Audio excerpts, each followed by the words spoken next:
తిరుమల లడ్డూ వివాదంపై కూటమి ప్రభుత్వం మరో డ్రామాకు తెరలేపింది. సుప్రీంకోర్టు సిట్ ఉండగా మరో కమిటీ వేయాలని నిర్ణయించారు. చంద్రబాబుకు వ్యతిరేకంగా సిబిఐ రిపోర్టు రావడంతో కొత్త డ్రామాకు తెరలేపారు. సిబిఐ చెప్పిన నిజాలను జీర్ణించుకోలేక కొత్త కమిటీ వేయాలని నిర్ణయించారు. కోర్టు విచారణలో ఉన్న అంశంపై మరో విచారణ కమిటీ వేయాలని నిర్ణయించింది కూటమి ప్రభుత్వం. జంతువుల కొవ్వు కలవలేదని ఇప్పటికే సిబిఐ నిర్ధారించింది. సిబిఐ ఇచ్చిన నివేదిక తమకు అనుకూలంగా లేదని టీడీపీ ఫ్రస్ట్రేషన్తో ఉంది. దుష్ప్రచారానికి కొనసాగింపుగా మరో కమిటీ వేయాలని నిర్ణయించింది. తమ చెప్పు చేతల్లో ఉండే అధికారులతో విచారణ కమిటీ వేసేందుకు కేబినెట్ నిర్ణయం తీసుకుంది.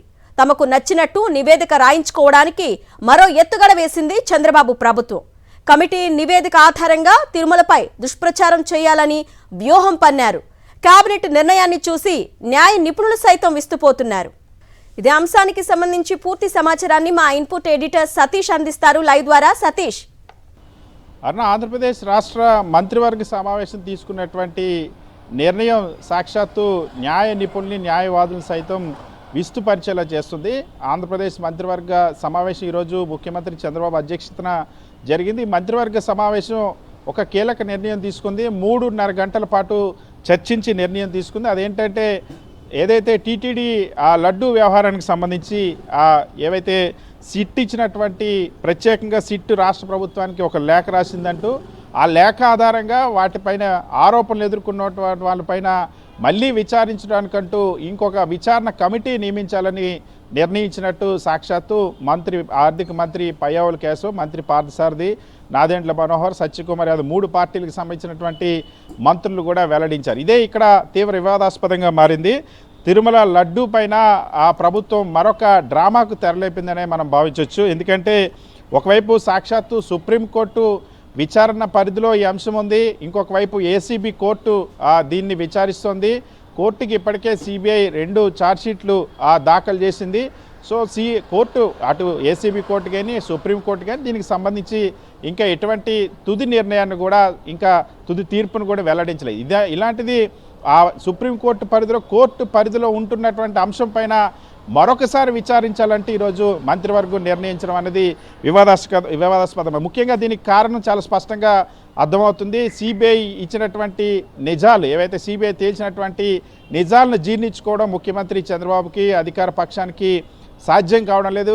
ముఖ్యమంత్రి చంద్రబాబు తిరుమల లడ్డూ పైన చేసినటువంటి నింద, మోపినటువంటి అపవాదం ఏదైతే ఉందో, తిరుమల లడ్డూ ప్రసాదాన్ని జంతువుల కొవ్వు, పంది కొవ్వు, ఫిష్ ఆయిల్ కలిసినటువంటి నెయ్యితో తయారు చేశారని గతంలో వ్యాఖ్యలు చేశారు. సెప్టెంబర్ 20, 2024న అది అబద్ధం, అది వాస్తవం, అటువంటిది ఏమీ లేదని సాక్షాత్తు ఎన్డీఆర్ఐ, ఎన్డీడీబీ ఇచ్చినటువంటి రిపోర్ట్ల ఆధారంగా సిబిఐ ఛార్జ్షీట్లో తన తుది రిమార్క్స్ కూడా రాసింది, కన్క్లూజన్లు కూడా రాసింది. ఎటువంటిది కలవలేదు అంశాన్ని స్పష్టంగా రాసింది. దీంతో తీవ్ర వ్యతిరేకత ప్రజల్లో రావడం, తీవ్ర చర్చనీయాంశమైన నేపథ్యంలో గత వారం రోజులుగా సిబిఐ నివేదిక పైన దాడి చేయడం మొదలుపెట్టింది ఎల్లో బ్యాచ్ అంతా కూడా.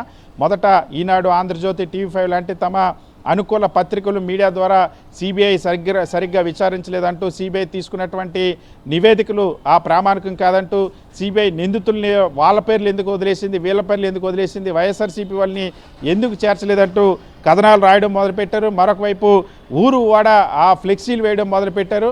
ఇప్పుడు ఏకంగా తమకు నచ్చినట్టు ఒక రిపోర్ట్ తెప్పించుకొని దాన్ని ప్రజాబాహుల్యంలోకి మళ్ళీ ఉంచాలి, దాని పేరుతో మళ్ళీ తిరుమల లడ్డు పైన వైఎస్ఆర్ కాంగ్రెస్ పార్టీ పైన దుష్ప్రచారం చేయాలనే ఉద్దేశంతో ఈ కమిటీని తెరపైకి తెచ్చారన్నటువంటి వాదన వినిపిస్తుంది. ముఖ్యంగా అదే ఉద్దేశం. ఎందుకంటే ఒకవేళ ఇందులో ఎవరైనా అధికారులు లేదా తప్పులు జరిగిన సంబంధించి ఇప్పటికే కొంతమంది నిందితులను అరెస్ట్ చేశారు. దీనికి సంబంధించి డైరీలకు సంబంధించిన వాళ్ళు కానీ, టీటీడీకి సంబంధించిన వాళ్ళు కానీ, దీనిపైన సిబిఐ దర్యాప్తు చేసింది. సిట్ అధికారులు కూడా అందులో ఉన్నారు, సిబిఐ అధికారులు కూడా ఉన్నారు. సో ఆ దర్యాప్తు అలా కొనసాగుతుంటుండగానే ఇప్పుడు మళ్ళీ ఒక విచారణ కమిటీని తెరపైకి తేవడం అన్నది, ఆ దర్యాప్తుకు సంబంధించి ఇంకా తుది తీర్పు రాలేదు. సుప్రీంకోర్టుకి ఒకవేళ అబ్జెక్షన్స్ ఏమైనా ఉంటే సుప్రీంకోర్టుకి నివేదించాల్సిన అవసరం ఉంటుంది.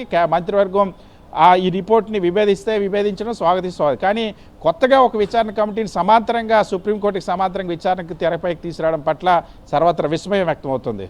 అరుణ. Okay Satish, thank you.